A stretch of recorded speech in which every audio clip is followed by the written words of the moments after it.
Buenas tardes, estudiantes de séptimo Lafken, Antu y Mapu, ¿no es cierto? El video que van a ver a continuación está hecho con la finalidad de un poco ir explicando y retroalimentar las actividades que ustedes lograron hacer, identificar cuáles fueron los errores más comunes, ¿no es cierto? Y un poco contarles cómo se esperaba que se desarrollara el trabajo. Más allá que a todos los que me enviaron la guía, les envié un comentario respecto a su trabajo personal. Este video está destinado para que lo vean los estudiantes de los 3 séptimos, ¿no es cierto? Dice aquí, guía Historia y Geografía, séptimo año.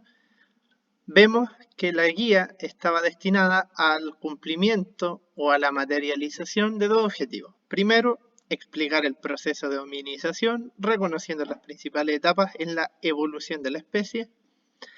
Y el segundo, explicar el surgimiento de la agricultura, la domesticación de los animales, la sedentarización, la acumulación de bienes, que en realidad es lo que yo a lo largo de la guía llamo la revolución neolítica.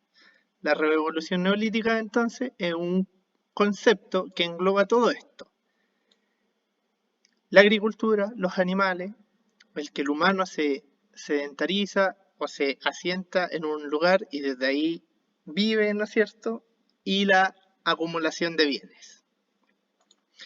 Entonces, ahí hay un poco de introducción general. La guía que se te presenta está destinada a ser trabajada de forma individual y como elemento complementario. Todo el éxito del mundo en su trabajo. Ahora, para empezar, me voy a ir directamente, ustedes van a ver que yo voy a bajar directamente a la parte de las actividades. Y después voy a ir volviendo en función a lo que necesite mostrarles de la parte del texto. Vámonos con las actividades entonces. Si ustedes se dan cuenta, ahí lo vamos a ir revisando detenidamente, fui subrayando un poco las partes más importantes de cada uno de los temas que toca la guía. Entonces empezamos aquí. Actividades, ¿no es cierto? Vamos ahí a subrayar un poco, a destacar para que nos quede claro dónde estamos. Actividades. La primera parte de esta guía, el primer ítem, está destinado a preguntas de desarrollo. Para los estudiantes que ya me conocen desde el año pasado, ¿no es cierto? Soy un profesor al que le gusta bastante hacer escribir a los alumnos, más que otro tipo de actividades. Me gusta que desarrollen ese tipo de habilidades y hasta el día de hoy la única forma que tenemos de aprender a escribir es escribiendo. Valga la redundancia, entonces vamos con ello. Se les presentaba un cuadro extraído desde Icarito, Los orígenes del hombre, en donde se ponen las etapas del desarrollo de los humanos, desde el más antiguo, que es el Australopithecus, lo pueden encontrar también como Australopithecus, hasta el Homo sapiens sapiens, que vendríamos siendo nosotros. Ahí se da una pequeña descripción de cada uno: Australopithecus, Homo habilis, Homo erectus, el hombre de Neandertal, tal vez, no sé exactamente por qué, el más famoso de todos, pero que nosotros técnicamente provenimos de él, pero no somos exactamente él. Y finalmente el Homo sapiens sapiens, o el hombre de Cro-Magnon, el humano de Cro-Magnon. Cro-Magnon es una cueva ubicada en Francia en donde se encontraron los restos de este eslabón en la cadena evolutiva del hombre, ¿no es cierto? Y por eso se le llamó el hombre de Cro-Magnon. ¿Qué es lo que se esperaba aquí? Que ustedes hicieran más o menos algo como esto. Algunos con más o menos éxito, pero la verdad es que todos lo cumplieron bastante bien, fueron capaces de identificar las características. Yo les ponía aquí el indicativo de el ancestro, Australopithecus, Homo habilis, Homo erectus, Neandertal y Homo sapiens sapiens, y ustedes me tenían que identificar en función a lo que aparecía aquí y también en la guía, cuáles eran las características. Entonces, fíjate acá. Las características es clave. A partir del Australopithecus o del Australopithecus es que nacen los seres humanos. Eso es clave. Nosotros no podemos entender la historia de nuestros seres si no es con los Australopithecus. Estos medían aproximadamente 1,20 m. Para que ustedes se hagan una referencia, por así decirlo, una persona de 1,20 m es un estudiante de segundo básico, segundo, tercero básico, más o menos, depende si el chico crece un poquito más adelantado o no, pero en promedio un ser de 1,20 m es un estudiante de segundo básico. Entonces en el Australopithecus era como que todos los ancestros del ser humano eran del porte de un estudiante de 1 m, del porte de 1,20 m, o por así decirlo, ningún ancestro del ser humano medía más que un estudiante de segundo básico. Son del este de África, de la llamada, vamos a agregar ahí, ¿no es cierto?, de la llamada cuna de la humanidad. El Homo habilis medía aproximadamente 1,40 m, eso es como un estudiante de cuarto, y tenía una capacidad cerebral de 700 centímetros cúbicos. Esto es menos de una botella de 1 litro. Esa era su capacidad cerebral. Construían pequeñas chozas, y aquí hay una primera diferencia. Estos no, estos vivían a la intemperie. Estos ya construían chozas y vivieron hace unos 2 millones de años. Por esto de aquí, por el construir chozas, es que esto se llama Homo habilis, lo que traducido desde el latín significa el hombre hábil, habilidad manual, que es capaz de empezar ya a construir cosas, aunque sean muy simples, pero ya construyen. Luego viene el Homo erectus, que traducido esto también significa, ¿no es cierto?, el hombre erguido, el hombre de pie. Fíjate acá, promedian 1,60 m de estatura. Eso es más o menos lo que miden ustedes. Y un cerebro de unos 1500 cc, como una botella de 1,5 litros. Existieron hace 1,5 millones de años atrás, eran cazadores y vivían en grupos y habitaron África, y estos ya son los primeros que pasan de un continente a otro. Desde África se van a Europa, se van a Asia, se van a Oceanía, y estos, fíjate acá, son los primeros que dominan el fuego. El ser humano domina el fuego hace 1,5 millones de años, algo que para nosotros es tan sencillo, tiene 1,5 millones de años de historia. El neandertal, ¿no es cierto?, este que yo le digo que es el más famoso de todos, este vive en Europa. Y este de aquí, la fama que tiene, viene de, por ejemplo, las películas. El ser humano primitivo, ese con barba, con lanza, para que se hagan una idea, el ser que aparece en la película de la Era del Hielo, ese es el neandertal. Mide entre 1,60 m y 1,70 m. Para que se hagan una referencia de estatura, el profesor de historia, quien les está grabando este video, mide 1,73 m, es decir, 3 centímetros más que el neandertal. También un cerebro de 1500 centímetros cúbicos, 1,5 litros. Existieron hace unos 100.000 años en Europa, Asia y África. Y fíjate acá, enterraban a sus muertos. Pregunta, profesor, ¿por qué es importante el decir que enterraban a sus muertos? Eso es importante, chicos, porque el neandertal es, se lo voy a anotar aquí, es el primer ancestro que da pruebas de creer en la vida después de la muerte. Los primeros rasgos de cualquier tipo de manifestación religiosa, de la que sea, vienen de acá, de hace más de 100.000 años atrás. El enterrar a sus muertos es un rito de paso, chicos, es un rito de paso para la otra vida. Entonces, el enterrar a sus muertos nos dice que ya este ser cree en otra vida, cree en otro tipo de existencia, ya no vive solamente en el plano material de cubrir sus necesidades y reproducirse, sino que este de aquí es capaz de pensar qué es lo que hay más allá de la muerte. Eran cazadores y vivían en grupos. vivir en grupo se trabaja también con un concepto que se llama gregarismo. Los animales gregarios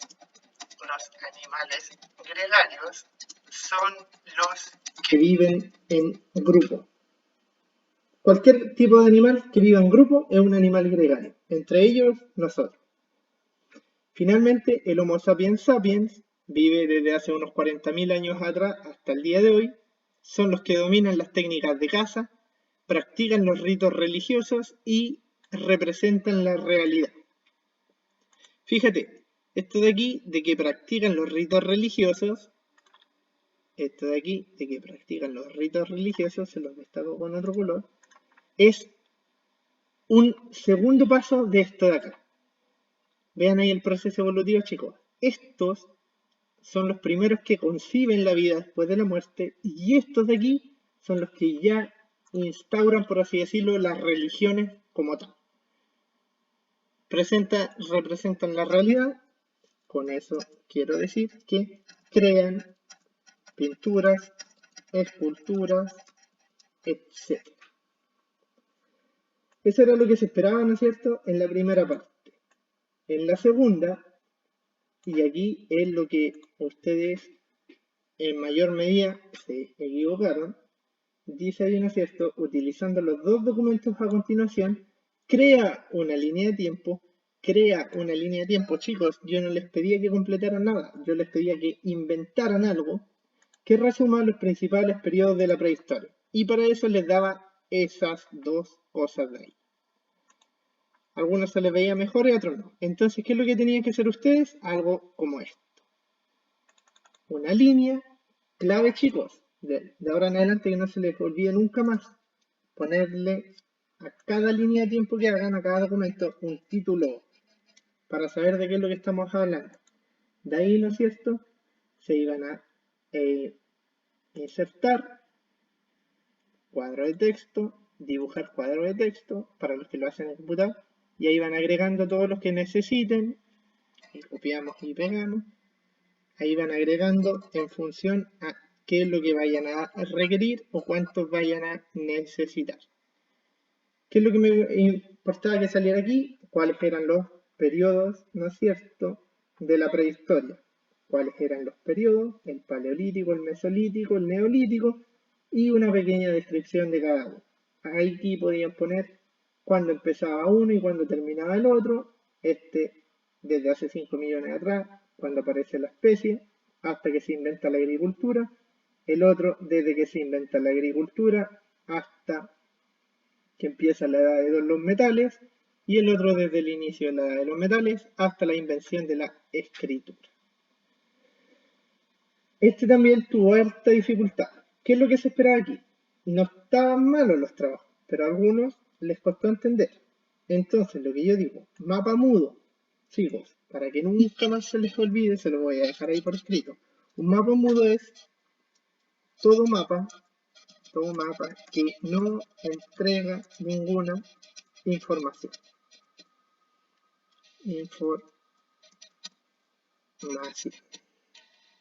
Es decir, los puros márgenes. Un mapa mudo es un mapa que solo tiene los contornos.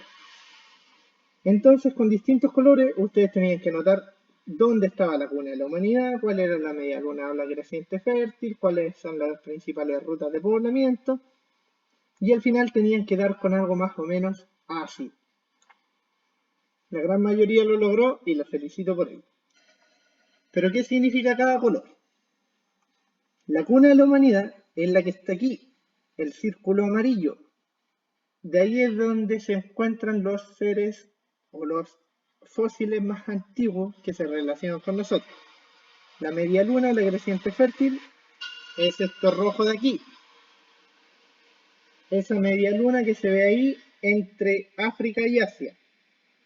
Las principales rutas de poblamiento son las que yo marco con negro, que salen de aquí y se van desde África, se van hacia Europa, luego se van hacia Asia, Oceanía y finalmente a América. Los principales centros de desarrollo de la revolución neolítica son los que están aquí en morado.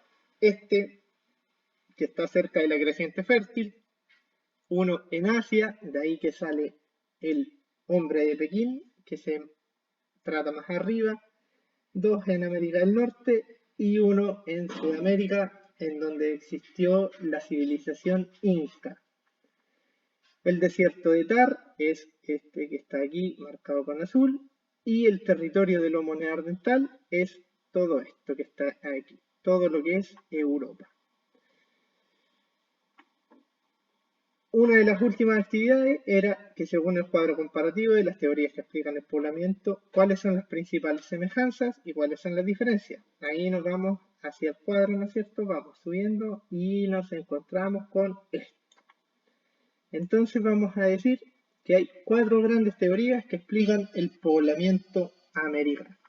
La primera de Alex, para los que no sepan, ¿no es cierto? Esa se pronuncia como Herlica. Alex Herlica establece que la teoría del hombre asiático, hace unos 50.000 años atrás, el hombre pasa desde Asia a América. Paul Rivet, un francés, ratifica la validez del origen asiático del hombre. Florentino Meguino, un argentino, dice, este es un argentino, que al final esta teoría es la más descartada de todas, pero igual era importante ponerla. Dice que el ser humano nace en Sudamérica y desde ahí se reparte hacia todo el mundo. La verdad es que no, esta teoría está descartada. Después se supo, ¿no es cierto?, que Florentino Meguino lo que midió fue unos huesos de perro, que los hizo pasar por huesos de ser humano para validar una teoría. Bueno, eso surge de un poco de cagüín histórico. Él tenía unos problemas en su trabajo en un museo y por rivalidades con el jefe intentó pasar a la historia con esa teoría, ¿no es cierto? Y la de Méndez Correa, la teoría de la inmigración australiana. Pero vamos acá, volvamos acá. ¿Cuáles son las grandes semejanzas? Las grandes semejanzas son básicamente 3. Voy a borrar esto para escribir. Las grandes semejanzas son, primero, el origen del ser humano está en África. Todos, o la gran mayoría, está de acuerdo en que el origen del humano está en África. La segunda, el origen del humano en América viene desde Asia. Es decir, desde acá, o desde acá, pero siempre desde Asia. Y la tercera es que el origen del humano es un proceso de larga data, es decir, son miles de años los que transcurren desde que el ser humano surge de aquí hasta que puebla el mundo. Entre las principales diferencias está el camino que toma, algunos dicen que es por aquí, otros dicen que es por acá, pero más allá de eso no. Finalmente, aquí dice que la guía se trató sobre 5 grandes temas, considerando eso, elija uno y desarrolle un mapa conceptual, como ya lo habíamos ido trabajando el año anterior, ¿no es cierto? El año pasado en sexto. Sobre el primer gran tema, lo importante del mapa conceptual era que estuviera eso de ahí, que la hominización es un proceso que transforma un linaje de primates en seres humanos, que hay 2 grandes teorías que lo explican y las características de cada una de esas.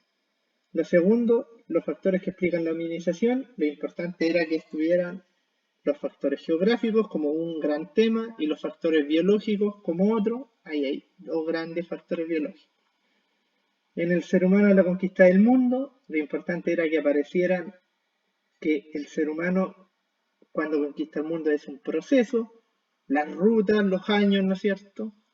En el cuarto tema, las grandes teorías, un resumen breve de cuál era cada una de estas teorías. Podían tomar la misma estructura, teoría de poblamiento, teoría 1, 2, 3 y 4 y explicarla brevemente.